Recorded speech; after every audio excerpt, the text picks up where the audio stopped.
ഗാസയിൽ ഇസ്രായേൽ നടത്തുന്ന ആക്രമണങ്ങളുടെ ഏറ്റവും വലിയ ഇരകൾ കുട്ടികളാണ്. യുണൈറ്റഡ് നേഷൻ ചിൽഡ്രൻസ് ഫണ്ട് പുറത്തിറക്കിയ ഞെട്ടിക്കുന്ന റിപ്പോർട്ട് അനുസരിച്ച് ഗാസയിൽ ഓരോ ദിവസവും ശരാശരി 28 കുട്ടികൾ വീതം കൊല്ലപ്പെടുന്നു.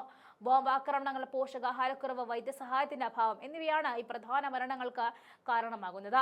ബോംബ് ആക്രമണങ്ങൾ മൂലമുള്ള മരണം, പോഷകാഹാരക്കുറവും പട്ടിണിയും മൂലമുള്ള മരണം, സഹായത്തിന്റെയും സുപ്രധാന സേവനങ്ങളുടെയും അഭാവം മൂലമുള്ള മരണം. ഗാസയിൽ ഒരു ദിവസം ശരാശരി 28 കുട്ടികൾ കൊല്ലപ്പെടുന്നുണ്ട്. ഗാസയിലെ കുട്ടികൾക്ക് ഭക്ഷണം, വെള്ളം, മരുന്ന്, സംരക്ഷണം എന്നിവ ആവശ്യമാണ്. എല്ലാറ്റിനുമുപരി ഇപ്പോൾ അവർക്ക് ഒരു വെടിനിർത്തൽ ആവശ്യമാണ്. യുണിസെഫ് തങ്ങളുടെ ഔദ്യോഗിക എക്സ് അക്കൗണ്ടിൽ കുറിച്ചത് ഇപ്രകാരമാണ്: 2023 ഒക്ടോബർ 7 ഹമാസ് ഇസ്രായേലിനെ ആക്രമിച്ചതിന് ശേഷം ഗാസയിൽ 18,000-ലധികം കുട്ടികളാണ് കൊല്ലപ്പെട്ടത്. അതായത് ഓരോ മണിക്കൂറിലും ഒരു കുട്ടി വീതം മരണത്തിന് കീഴടങ്ങുന്നു.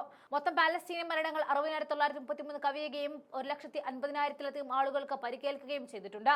ഗാസയിലേക്ക് അവശ്യ സാധനങ്ങൾ എത്തിക്കുന്നത് ഇസ്രായേൽ തടയുന്നതാണ് നിലവിലെ ദുരിതങ്ങൾക്ക് പ്രധാന കാരണം. മാർച്ച് 2 മുതൽ ഗാസയുടെ ക്രോസിംഗുകൾ അടച്ചതിന് ശേഷം ദിവസവും 86 ട്രക്കുകൾ മാത്രമാണ് സഹായമായി എത്തുന്നത്. ഇത് ഗാസയിലെ ജനങ്ങൾക്ക് ആവശ്യമായ ഏറ്റവും കുറഞ്ഞ 600 ട്രക്കുകൾ 14% മാത്രമാണ്. ഇത് ഗാസയിൽ അഭൂതപൂർവമായ ക്ഷാമത്തിന് കാരണമായതായിട്ടാണ് അൽ ജസീറ റിപ്പോർട്ട് ചെയ്യുന്നത്. ദുരിതമനുഭവിക്കുന്ന ജനതയ്ക്ക് സഹായം എത്തിക്കാനും നഷ്ടപ്പെട്ട തലമുറ എന്ന് വിശേഷിക്കപ്പെടുന്ന കുട്ടികളുടെ മാനസിക ആരോഗ്യം വീണ്ടെടുക്കുന്നതിനും വേണ്ടി UN വിദഗ്ധരും 150-ലധികം മാനുഷിക സംഘടനകളും അടിയന്തര വെടിനിർത്തലിനായി ശക്തമായി ആവശ്യപ്പെട്ടിട്ടുണ്ട്. അതിനിടെ ഇസ്രായേൽ ഗാസയിലുടനീളം നടത്തിയ ആക്രമണങ്ങളിൽ 58 സഹായ പ്രവർത്തകർ ഉൾപ്പെടെ 83 പേരാണ് കൊല്ലപ്പെട്ടത്. പരിക്കേറ്റവരെ രക്ഷിക്കാൻ ഉപകരണങ്ങൾക്കായി ഇന്ധനം എത്തിക്കണമെന്ന് പാലസ്തീൻ സിവിൽ ഡിഫൻസ് UN ഏജൻസികളോട് അഭ്യർത്ഥിച്ചു.